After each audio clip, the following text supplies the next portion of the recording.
We also got a game something, I forget which one it is, Game Spy or Game Spot or something, review of 80%, and I thought, wow, that's pretty good. And people were saying nice things about the game, the gameplay.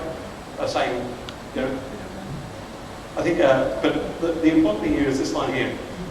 Here's a view that does a lot very right. It just happens to do very few things in total, and that's where the rot starts to set in.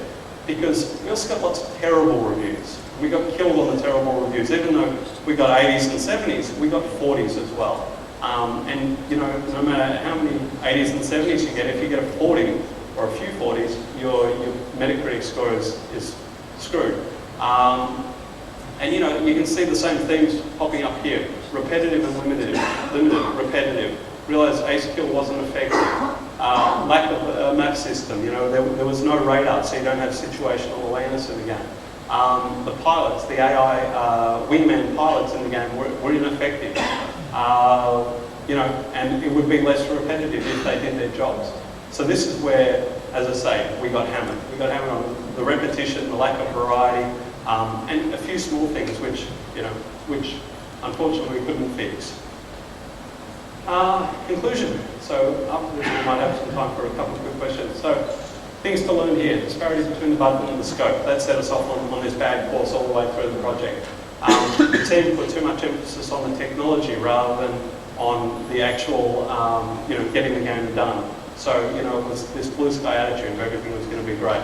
There was too much waste trying to achieve these unrealistic goals, trying to achieve this first level of scope that we promised the publisher that they had insisted on. The game structure and mission designs, story don't encourage player engagement with the game. And finally here, the original deal was bad. And we never recovered from the original deal. We never recovered from losing that contingency and and the profit margin, because basically that sucked all the money out of all of our other projects as well. So what's the legacy of Heroes over Europe? Transmission game shut down in October 2009. At its peak, it had 140 people. When it shut down, it had about 80 people. Red Mile ceased development of games early in 2009, and the Heroes franchise is probably dead. So that's, I think, the end of it for that. The one good thing that came out of it is the time to crate in Heroes is exactly 0 seconds. The first thing you see on the screen is crates. So I think that's important for any game. Thank you guys very much. Very good questions.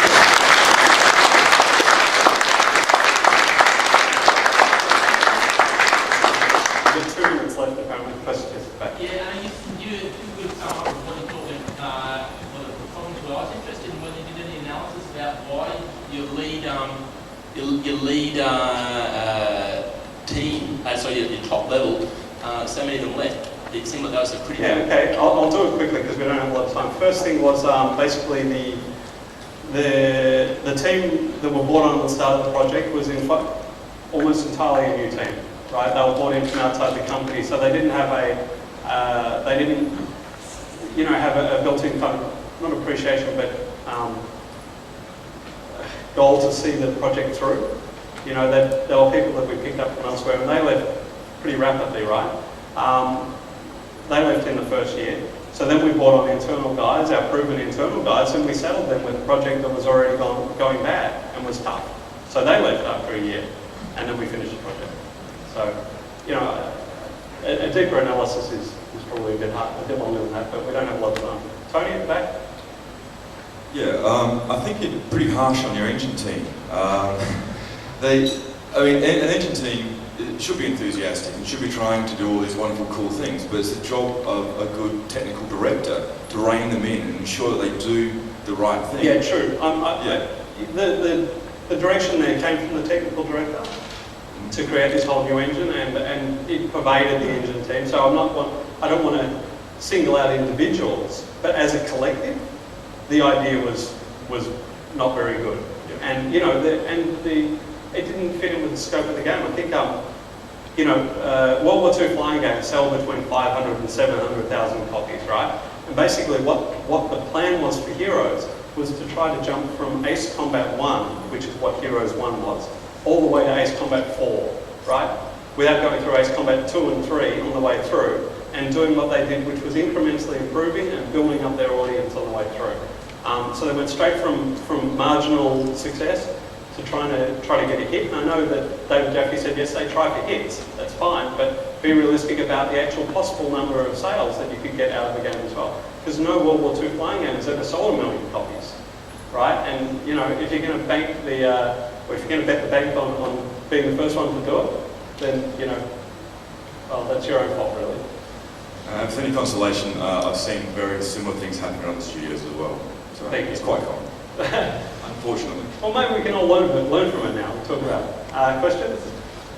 Yeah. Just wondering, Where's my prize? talk yesterday about improving performance. Yeah. Tony did talk about improving performance. Did you guys actually approach Sony about trying to get some help with it? Yeah, we did. Tony came into the studio and he did some performance analysis with it. We were actually running 2 projects at the time that Tony came in, and he did some performance analysis on our cricket project, which also helped the Heroes project.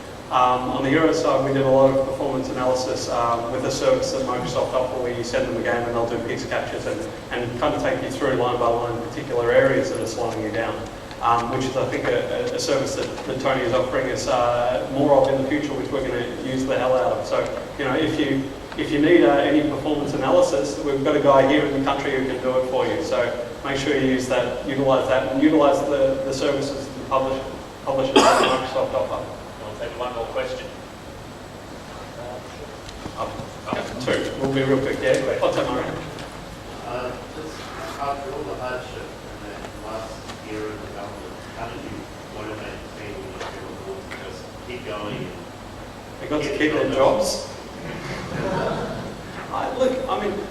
We made great improvements to the game in that last year, right? And I think everyone could see that, and everyone was really engaged in that. And we didn't think that we were doing a 62% game, right? We thought we were doing a 70, 75% game, right? We weren't doing a AAA, we weren't doing an 85% game, but you know, we were all engaged in it. We liked the gameplay that we developed. The core gameplay works. The problem are these other areas, you know, lack of variety and lack of engagement. And you know, a few specific problems with the game. Now, I'm not, you know, saying that that's the only problem with it, but you know, we actually liked what we were doing. So I think also there were a lot of people who invested. There were 3.5 years of development here. There were people invested in finishing this game, whatever it took, and they really, you know, pulled together and did it in the end. We lost a lot of people early on, and we lost less people towards the end. I think, you know, the team really gelled up after that kind of, in those final days. One more, sorry. Well, first of all, I just want to thank you for your frankness and honesty today. Because Thanks. I think there's a lot we can learn from what happened to you guys. Yep. Very valuable lessons there. My question is that you mention on budget quite a lot. In your opinion, what is the minimum sort of budget that you would be looking for if you were ever going to do another HD Gen game? Do you have an engine? Assuming you have no engine. Well, you're going to go buy an engine first, right? That's going to cost you $1 million straight off. So maybe if you did it right, if you did everything, if you tried to outsource as much as you could, if you kept your core team small, if you had a mature engine that you were buying off the shelf or licensing off the shelf, I'd say you could do it for 4 or 5 million US. But that's dirt cheap, and you're doing a 60% game. You know? You're not doing a sort of AAA game. Oh no, that costs you 20, 30, 40 million bucks. Sure. So, you know, your Uncharted, your Medal of, your Modern Warfare, those ones cost far, far more. And you know, the money is all there on the screen, right? The moment you want to do cinematics, the moment you want to do anything elaborate, you know, your budget goes up. We do something simply. We don't have characters. We have aeroplanes.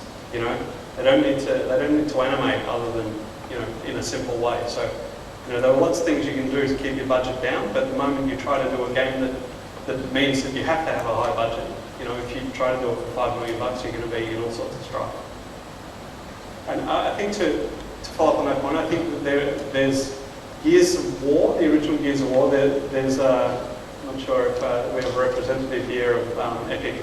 I think the story is that the original Gears of War was done for slightly over 10 million US, but that wouldn't include any of the engine development. Epic had their own outsourcing studio in China where they probably got a lot of low-cost assets. So I think that might be, underestimating that particular game, but maybe they did. So, all right, thank you all very much for your time today.